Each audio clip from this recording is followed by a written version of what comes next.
Alberta Primetime with Michael Higgins.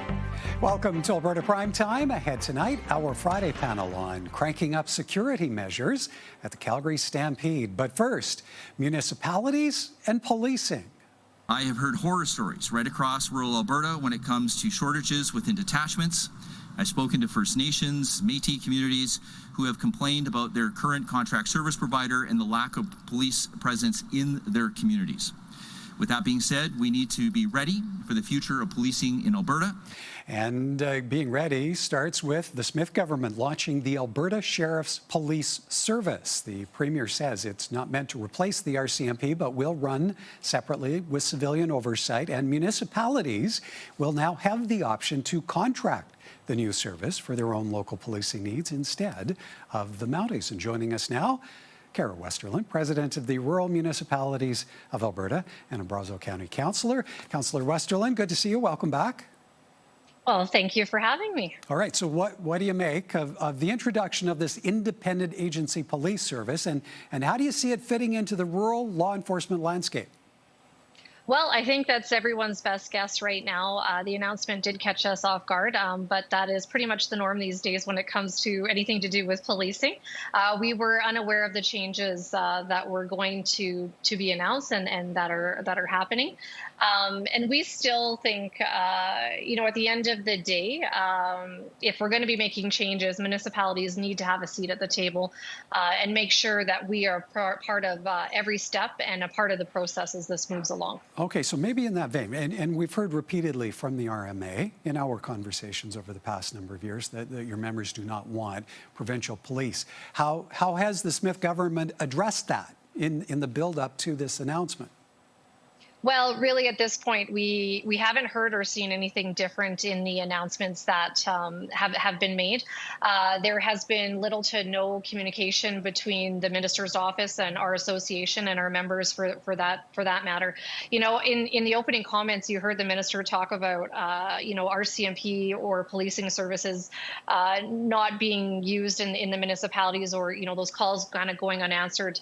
It's interesting because we've seen no plans, no concrete information or data or a plan, like I had said, about how they're going to recruit officers, how they're going to deploy the officers. It's interesting to see that the announcement that was just made with the new chief, that they're going to be based out of Calgary. If you're trying to service and help rural Alberta, don't you think that those type of positions and people should be out in the rural area? But here we are. The government references future of policing. With that in mind, how worried are your members about the police services agreement with the RCMP ending in 2032? Well, there's obviously concern. We say 2032, but it's going to come sooner than later. Right now, we just have a lot more questions and concern, and very valid concern. The province seems to be pushing ahead and moving forward with their plans, but there's no details. Where's the feasibility studies? Where's the data to prove what they're proposing is going to be better than what we've got? At the end of the day, absolutely, we all want to increase service levels in our municipalities. But who's going to pay for it? What's it going to look like? What does it mean? It's great to make these announcements, but there's no meat behind what's being talked about. And we have a real concern. You heard the minister talk about shortages of officers, but that's not unique to the RCMP. CPS, EPS, any police service in Alberta, municipally or provincial, are having struggles and right across the country. And actually, it's a North America issue of having this recruitment issue. So we're not quite sure. We haven't seen or heard what they're going to do any different on how they're going to attract more people into the profession. And the other piece to all of this, too, as well, and I think you've heard me say it before, Michael, we've got some issues on the policing side, governance, whatnot. I think we're willing to work on some of those issues and some of those gaps, but don't throw the baby out with the bathwater. And, at the end of the day, we've got a judicial problem. I think that's probably the root of what we're facing, not only in the rural areas, but in our province and in our country, is when you've got a revolving door and bail issues, and it's the same handful of criminals creating all the issues.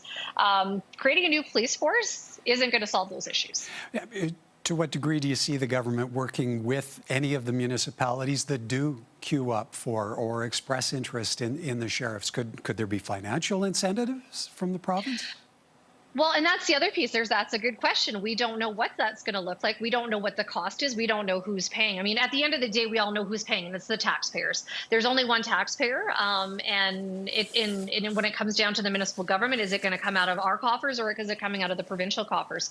You know, there's talk of some grants out there about studies and starting up these type of police force, but who's going to be there to pay the bills at the end of the day? You and I both know when you build something, that's the cheap part. The expensive part comes with the operations and the ongoing operating costs of this type of organization. And there's no clear path on who's paying and where it's coming from.